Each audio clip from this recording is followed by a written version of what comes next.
Good morning, everybody. I wanted to provide our community, an update on our current numbers and the city's reopening efforts and testing. We continue to see a troubling increase in data, and it's data that will determine the decisions we may need to make going forward. It's not the types of spikes we're seeing in places like Miami or Houston, and we want to keep it that way going forward. And so that's why we want to continue to provide these updates and continue to truly encourage our community to be aware of what's going on in our city. Our case numbers are up. Our positivity rate is going up. Hospitalizations are increasing, but we're also glad to say that our hospital capacity is holding steady. Here's where we are today. On a 7-day running average, case rates in Denver have increased from 53.7 from 2 weeks ago to 68.6 as of right now. We're hovering between 4 and 5% positivity rate, which is steady now, but not going down. We were at 2.7% in June. We're also beginning to see a slight uptick in the 7-day average number of hospital beds filled. We had 87 people hospitalized with COVID in the metro area in June. Today, it's 140. And the 7-day rolling average of ICU beds capacity is at 79%. The reality is we cannot let our guard down, even a little bit right now. I know everyone is anxious to get some semblance of normalcy back, but if we move too fast with these changes and reinstitution of our economy and start to slip on things that were successful for us in keeping this virus under control, we're going to see exactly what we're seeing now. So we're not going to let that happen. We simply can't let that happen. So we recognize that Denver isn't an island. We can take actions to protect our residents and the people who work or visit our city, but we're also vulnerable to the behavior of neighboring communities. We are part of a greater metro region. And so we want to thank our team and collaborative relationships. We want to thank Tri-County Health and Jefferson County for doing their part to helping us all stay aligned with the orders, particularly the mandated mask order. To those public health departments, local governments, city and counties outside of Denver's that haven't implemented a face covering order, we're all calling on you to implement one. By doing so, you will send a strong public message that protects the lives of your residents and others. We will continue to do our best to pursue what keeps our residents, workers, and residents safe. So here's the record that we hear every time I speak. Wear your mask wear your face covering when you're out in public. Hashtag mask up. Hashtag cover up. Do not, for everyone's sake, get together in large groups. Maintain physical distancing. Hashtag keep it small. You're still safer at home, so please try to stay at home as much as possible.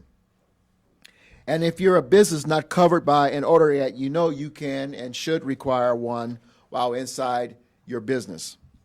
This recent spike that we're seeing is extremely concerning. But we're in a place where if we stay focused, we can reverse the trend. We're going to take preventative steps now and hopefully to help level off the spike. So we have an announcement this morning. I have informed the governor that for the time being, we're hitting the pause button on our public health order variance requests to the state. I've always said that when it comes to reopening, Denver was going to take a measured and responsible approach to those efforts. And the responsible thing to do right now is to slow down on reopening plans. That's why staying focused on doing the preventive measures is so very important right now, is how we can step by step get back to normal. And frankly, it's better to take small steps forward and even pause moving forward in order to avoid having to fall back or lose ground. I want to clearly state, if the public health guidance I get from the Department of Public Health and other health officials and partners who we call on for advice requires us to have tougher enforcement on face covering orders, and caps on the number of people available in space. We will not hesitate to take such action. Bob McDonald, our Director of Department of Public Health and Environment, is here with us today. And I've asked Bob McDonald and Kristen Bronson to prepare for the eventuality that we have to, one, get tougher in our enforcement, but also if we have to begin to roll back some of our efforts. I will also tell you that DDPHE will be aligning resources to devote more staff to compliance with the face covering efforts. So we are already in the process of stepping up our visibility and our enforcement throughout the city. They will also be proactively visiting businesses and other various venues where coverings are mandated. We will be taking enforcement actions where noncompliance is prevalent. Next, I also want to give an update to our community on the testing site at the Pepsi Center. Over 50,000 tests have been done there since the site opened. That is huge news. It's been a phenomenal asset for all of us and a great example of the type of mass testing we need more of, not just here in Denver, but across the state of Colorado and across the nation. The level of testing we've been able to stand up over at the Pepsi Center has been a critical part of the statewide effort around testing.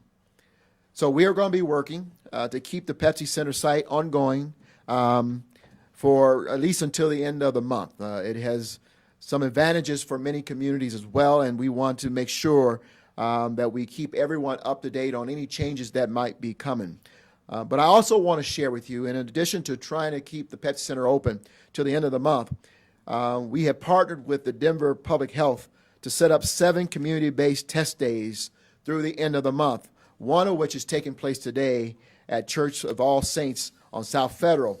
And you're going to begin to see this flyer come across digitally and throughout the community, sharing the dates and locations where these community test sites will be occurring. We will continue our mobile testing efforts for those who cannot leave their homes. And again, Mobile Winnie, that Bob can talk about, will come and make sure that folks who need testing and cannot leave their homes will get testing. Now, you may have seen members of the mayor's office recently organizing community food deliveries coordinated with testing, and we'll be doing more of that where we can identify a need.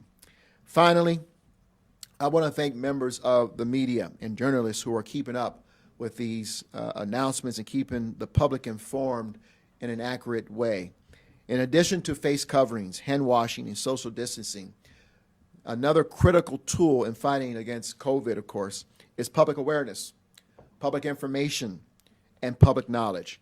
And you help us to do that. And so we thank you for being here. We thank you for covering the governor's statements. We thank you for being here to cover our statements and to help us to share information on how we can keep everyone safe. You play an important role in our efforts. With that, we'll take questions. Hi, Mayor Hancock, this is Esteban. This is Denver. I just wanted to ask, can you provide more details what you mean by changing the city's health variance with the state? What does that mean exactly? Well, we submit, the process is that when there is a request for a health variance review, and Bob, you can check me if I make a boo-boo here, the city has to make that request for the state. And so we do our preliminary review of the application, do our public health assessment, and Bob and his team guide us and the city attorney's office in changes that need to be made, modified to the variance, and then we submit it to the state for approval if it gets to that point where we agree that we can move this variance request forward. And what I'm simply saying is that we're going to put a pause on that. We're not going to be advancing any variances that are coming to the city at this time to the state until we get a better handle on the spike that we are seeing. You want to add anything to that, Bob? I think you got it, Mayor. Okay. Can you just provide an example of a variance? I'm a little confused by the term. Okay, so the state has a process in which municipalities can submit a variance request varying from the governor's public health orders. But all of those variance requests from various industries have to go through the local public health department. So My department works very closely with the mayor's staff and other partners, certainly city attorney's office, to evaluate those variance requests. And so it has to be supported locally by us first before we'll advance it to the state for consideration. Can you give them one example? Yes, I can. So we've submitted a variance request to allow for the hospitality industry to have more people in their settings, to include expanding into outdoor settings. And we've requested a variance to have a higher allowance at the Denver Zoo, at the Botanic Gardens. Those are examples of variances. But to the mayor's point now, the whole idea here with managing this virus is to balance, our COVID-19 response with the serious economic impacts of this. So we've been very thoughtful with what we've moved forward. But again, we need to hit the pause button to see how the virus responds now to the most recent variance requests and other efforts that we're going to put in place. Thank you, Bob. Vicente, yeah, this is Vicente with Fox 31. Does that mean that the city now will take direct guidance from the state, and you guys, the city of Denver, will do what the state says without varying from those recommendations? Is that what this means, hitting the pause button? No, Vicente, basically what it says, as Bob laid out, as I as well laid out the process, many of those initial requests come to our public health department here first. We're the agent that has to submit them to the state. And so we are saying we're going to put a pause on submitting the additional requests to the state.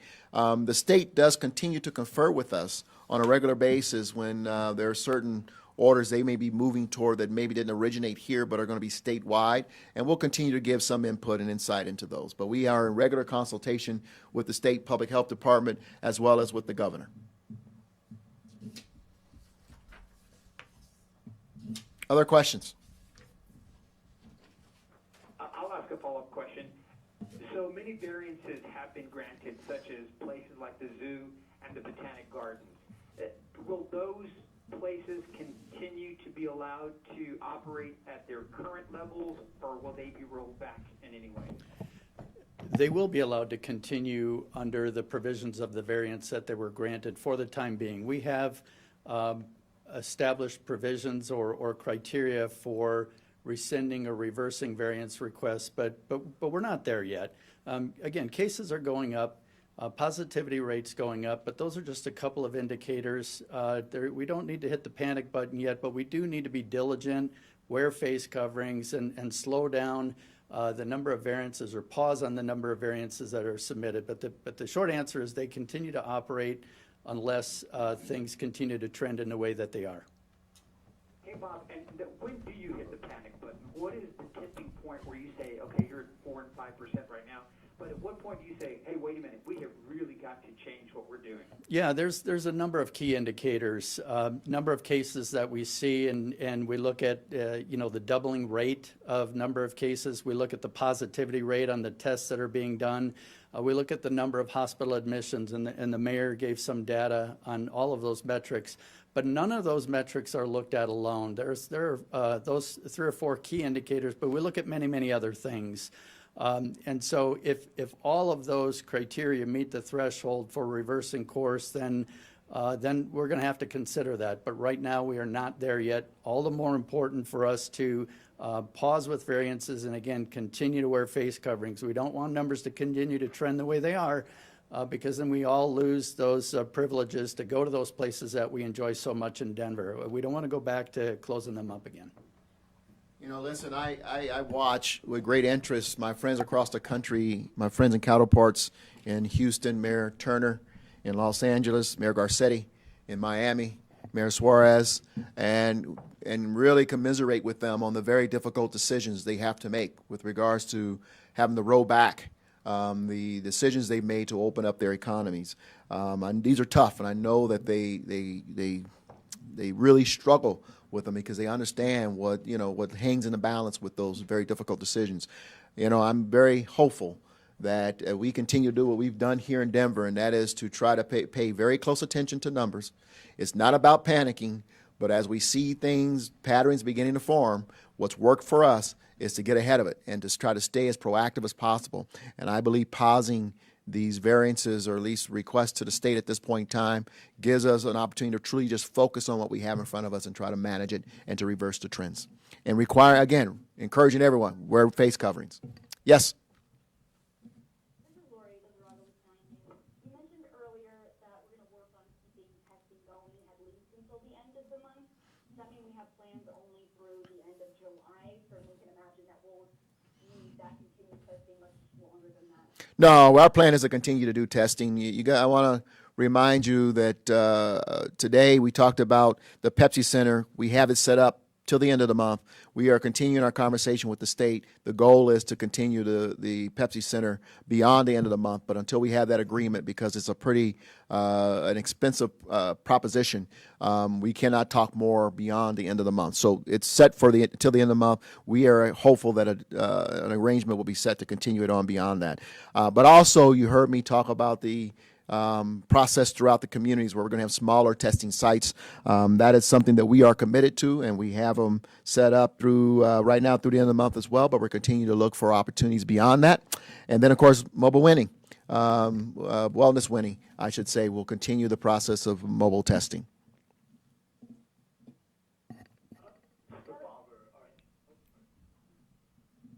Go ahead. No, you can go ahead and follow up, but it's just one question.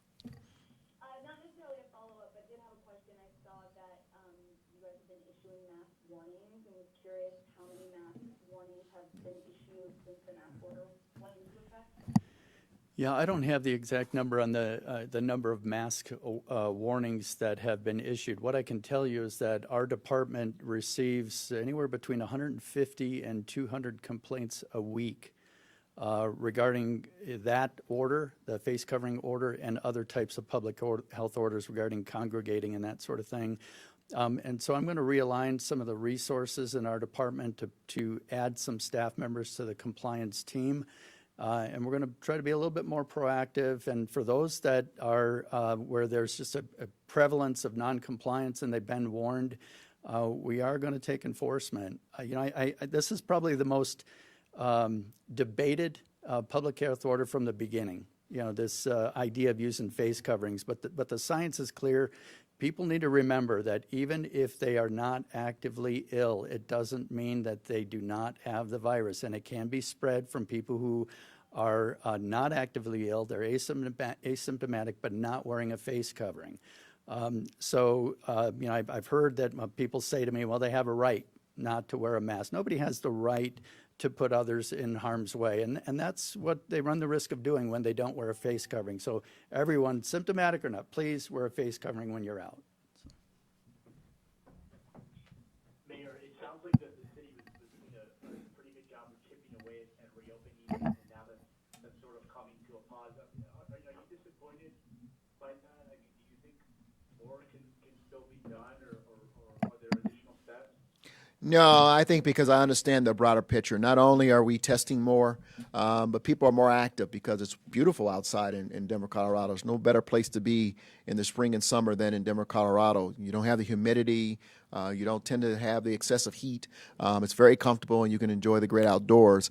Restaurant tours that I've talked to are doing well. We're starting to see people get more active in business. The economy is beginning to, pick up from certainly where it was in April, May, and June. And so, no, I'm not disappointed. I think we're taking the right steps, the precautionary steps to kind of stem the tide of this trend. And it's important that we do that to keep everyone safe. But we're going to continue to monitor things. And I think it's the responsible thing to do because I'd rather do that than to have to turn back the clock and some of these decisions that we've made and have to bring the entire economy back to a halt. Mayor Vicente here with Fox 31 again. And Bob, you were talking about stepping up enforcement. Does that mean you're going to go into businesses and find people, customers, or find workers who will be targeted for not wearing masks? Specifically, when will you start doing that? Well, we'll start doing that. Well, again, we have a heavy compliance presence, responding to 150 to 200 complaints a week. And we do respond to every one of those. Anyone who falls under that order at the individual level or the business level, if they're not doing what they can to maintain compliance, and they've been warned before, everyone is subject to enforcement at all levels. And so we'll be ramping that up in the next week. And if I may, I just want to respond a little bit to the previous question about variances and are we disappointed in seeing numbers going up? This is exactly how this is supposed to work. I mean, very early on, and we've said this from the beginning of the pandemic and when it came to Denver, we need to put a stay-at-home order in place until we see what's happening in our community and to protect our hospital system. Then you start easing up with lifting the stay-at-home order, and if you can lift up a little bit more through variances, then you do that. If it was just keeping numbers down, if it was just about public health, that's easy. We just keep everything locked up. But that's not what this is about. This is managing case numbers so that we lessen the impact on the economy. And I think we've done a great job doing that by easing up slowly to see how the virus responds. And one thing I'm trying to clarify, does this mean like if somebody's out at La Raza Park or Washington Park playing basketball or something, and people are not wearing masks, will you go to those places or will you go to businesses? Where will you be focusing your enforcement efforts for mask policy? Well, the scenario you just gave, that person's not required to wear a face covering. So if we get a complaint about a situation in which a face covering isn't required, we still follow up on that, not with a response to the field, but with a response to the complainant, letting them know that that's not a situation, because we want to educate people about what's required and what's not required. But we're going to respond to all complaints, and we'll educate where we get complaints, but there's not a mandate for the scenario that we're given. Can we give somebody else who hasn't asked a question yet an opportunity if there's another journalist on the line?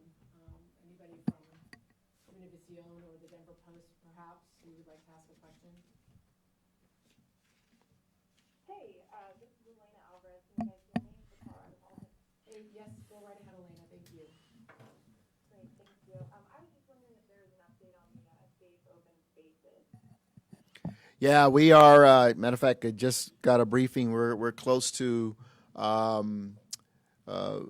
license agreement on a site that we can't talk about yet because we're going to have some conversations with some neighbors, and then we also received some recommendations from members of city council as well, and so we'll begin the process of vetting and looking at the potential of those sites. But the process is going, and it's hopefully in the coming days we will have at least identification and being able to publicly announce the first targeted site.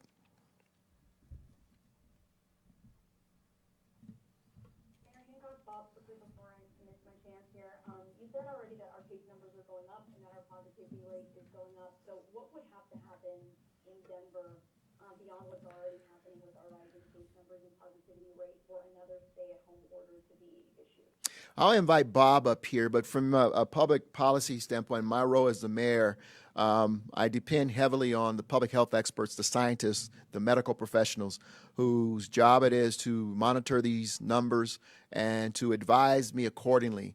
Of course, we're looking at a whole body of data. Several metrics that are important to this, and Bob talked about that. Positivity rate, obviously, testing rate and positivity rate from that, hospitalizations, I think the number of beds available or capacity of beds, ICU beds, very important. What kind of capacity we have across our hospitals. Those are things they'll bring to me, and they'll tell me, share with me if we see this number trending to a place that we have a potentially challenge managing the number of beds in our hospitals and resources for people who may fall to the virus. But they play a big role. I listen to the public health, the medical health professionals to guide us in the direction that we make the right decision for Denver. Thank you for the question. Certainly the short answer is all of those metrics that the mayor and I have discussed, that they're through the roof. We've met all the metrics in terms of snapping back. We've doubled case rates within a couple of weeks. Positivity rate has gone way up. Probably the most important factor, the criteria in all of this, is the hospital systems, our medical partners, can they keep up? And one of the things that we're not seeing now that we saw very early on is the demographics in terms of who's being impacted. We're seeing a much younger crowd now. That's where cases are ticking up quite a bit versus the early days when it was more in long-term care facilities, elderly population, and immune-compromised people. And that's why cases are going up, but hospitalizations and ICU capacity is not diminished much because, younger people can stay at home and fight the virus off just through taking care of themselves. So, all of those things would have to go up, and we'd have to get to the point where we just can't manage it anymore with the tools that we have. And I can't say when that would be. I hope that we don't get there. I'm confident we won't. Let me just address one demographic, because I think I know everyone. We talk about this a lot in the media and privately. When we were all in our late teens, early 20s, and even in our 30s, we feel like we're invincible. We have our full lives ahead of us. Nothing can really harm us. The things that really impact older adults won't impact me. I'm still young, strong, healthy. Young adults, we ask you to be mindful. And I know that we need to hit this on every potential medium out there in terms of social media, television. We need to really encourage them to be mindful. I mean, we see it when we're out and about. We see young folks who are reluctant, don't feel like they need to wear a mask, to take the precautions around social distancing. But the reality is that you do, and because you are contracting the virus, and you can also fall critically ill to this virus. But you can also spread it. You can spread it to people in your life who you care a great deal about, whether it's your parents or your grandparents, who are less able to fight off or to deal effectively with the virus. And so we ask you to be mindful and think beyond just yourselves. This is not just about you. It's about all of us. And it's about those people who you care about, who we all care about, that we need to protect as well. Last question? I just wanted to add, here, Hancock, and with the tech center, is there a timeline on when the city will have a deal in place with the state or whoever's helping keep that in place? Are you hoping to have it by the end of this week, next week? What's the plan? No, we're working on it. I mean, we're not that far from an agreement, an arrangement to keep it going. What we know is that we have a lot of folks from around the region who are also being tested at the site. The city of Denver's carried the testing site, and again, it's a pretty expensive site to manage, but important. And we want to not only keep it going, but potentially expand the ability to test more people at the site at a given time. So a lot's being worked out. We have until the end of the month to strike an arrangement, not only with the state, but with surrounding partners who want to continue to have their people tested on a regular basis. People are working around the clock to get that done, and I'm hopeful that it'll get done. I don't need a timeline except for July 31st, where we have to make a decision on whether we keep it going without an agreement, but I think we'll get there. Thanks so much, everybody. Appreciate it. Thank you.